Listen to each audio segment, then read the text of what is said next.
Alright guys, welcome back to the channel. As usual, back to let you know some of the stories making the rounds right at this moment. So the Super Falcons of Nigeria demolished the Zambian women's team 5 goals to 0 in a very one-sided match. I mean, going into this match I thought it was going to be a contest, but just in the second minute of the match we already scored our first goal coming from the boots of Osinachi or Hali.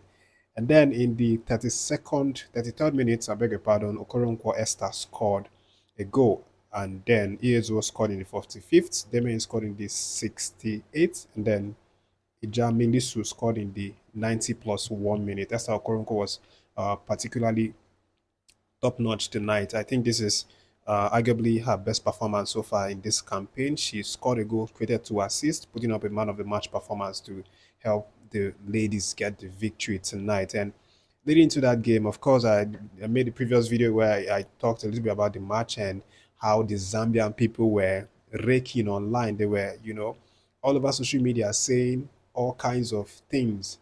Even where I watched the match, where I streamed it, in the comment section, it just felt like it was all Zambian people who were there. They were match had not started. I was seeing Zambia 4, Super Falcons 0, Zambia 2, Falcons 0. All those kinds of things. It was very surprising to me because in my mind I'm like, these people, they don't even know who Super Falcon is. They were completely underrating us.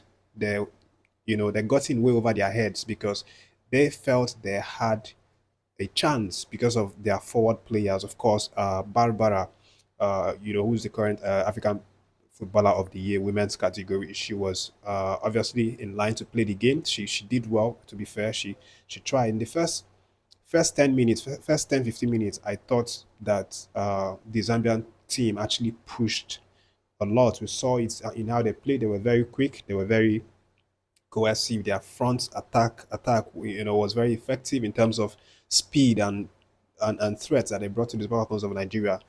So that was why the Zambia people were thinking they were going to beat us. But at the end of the day, who's laughing now? Who's laughing? Again, great performance from the girls, but I still think that we need some improvement. When it comes to the performance tonight. Again, there's no faults in this game. The scoreline shows it 5-0. You can't exactly expect or ask for anything more than that. Keeping a clean sheet for Chamaka Nadozie, which is obviously fantastic. She has not conceded any goals so far in this tournament. Isn't that amazing? We've played 4 games, 3 games in the group stages, and now we demolish Zambia in the quarterfinals. All of these matches, we've not conceded any goal so far. And again, this Zambian side, they had not scored any goal prior to this game. That hadn't scored Nigeria any goal in the whole of its history, against Nigeria. The only goal that they scored us was an own goal, which came, in the 2022 African Cup of Nations. We scored ourselves, so it wasn't like they scored us a goal. So that bad streak continues for them, and I'm sure they are going to go home now and start to think twice about how to respect their opponent, especially when you are dealing with the Super Falcons of Nigeria, whom you know that they have the pedigree in this competition. They've been very prolific. We've won it more than any other country. Even on a bad day, I mean, you should always be on your guards and expect fire from this Super Falcons of Nigeria.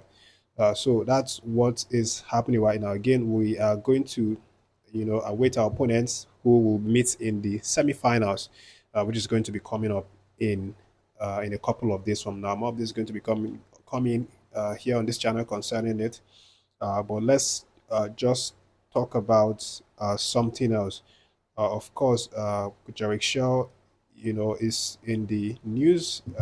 He's been working behind the scenes with the Super Eagles Team B, as he prepares them for the forthcoming African Cup of Nations home-based category that's coming up in August. So Eric Chelle is, working with the guys. I think he had like 27, 28 players in camp currently, as he trains them and prepares them for this competition that is coming up. But there are a few players who might be missing or who are set to miss. Few important players, very key players, for this home-based side.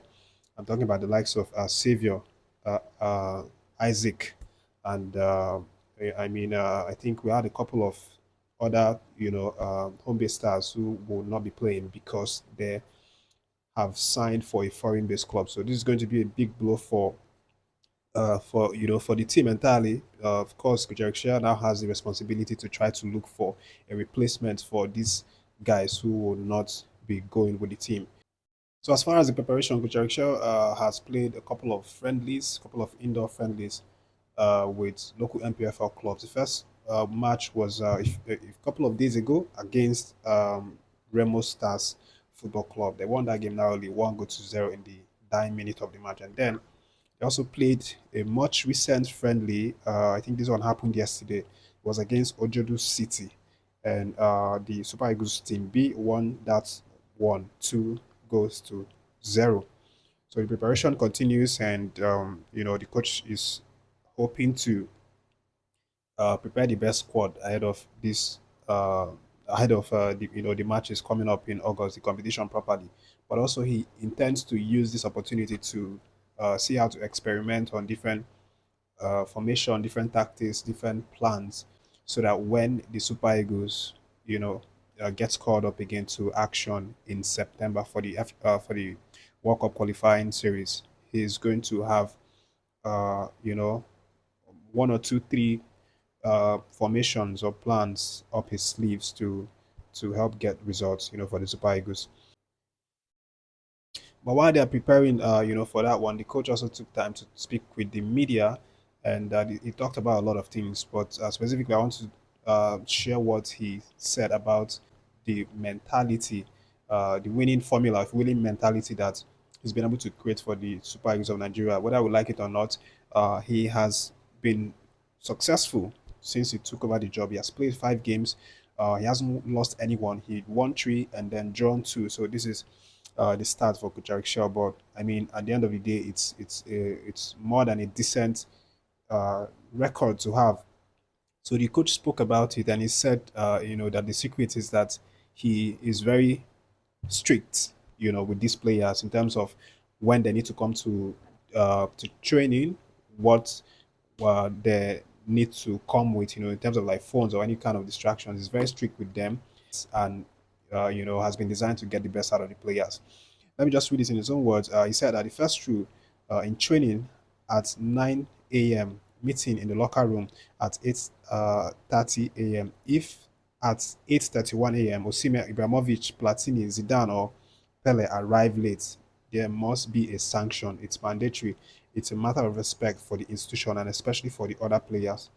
From the moment everyone is in the same boat, everyone respects you. After that, you just have to respect people. That's all. That's my management style. Players like to be told the truth. They like to be respected. That's how I operate. Victor Osimhen is a football superstar. He's a huge competitor. I haven't seen many players like that in my life. And with him, everything was seamless. We are actually very similar. To manage this player as well, I just try to get to know the man well. And to get to know the man well, you have to put respects first. So he's basically just letting Nigerians know that he has strict rule. It doesn't matter whether you're Ibrahimovic or Zidane or Messi or Ronaldo. You have to stick to those rules. You have to come early, 1 minute after the time that is slated for training to begin, and you're not there, you're out of the plan. This is the rule that he said that he has established with the national team, and thankfully it's working. And again, he mentioned something very important, which is the aspect of respect. He tells us that he respects the players, and try to get to know them on a personal level, which is also very important. I think for one, this is one thing that may have lacked in Coach Finidi's uh, management of the team. As a coach, I think he failed woefully in that aspect of knowing how to manage players, knowing how to understand the players, and giving them respect. He came into the national team with that big ego of a legend of the team. Of course, Finidi is such a big legend, and he didn't really uh, focus too much about giving respect to some of the players, and because obviously it's when you give respect that you receive respect. And why I'm saying this is because of what went viral then, Osimhen, he coached throwing Osimhen under the bus because he didn't win a match. But let's see what happens. In the meantime, congrats to Super Falcons. We have headed into the semi-finals of the African Cup of Nations women's category. We are going to wait and see who CAF decides to pair with us in the semi-finals. But whoever it is, I'm sure it's going to be um, them that would be scared, not the Super Falcons of Nigeria.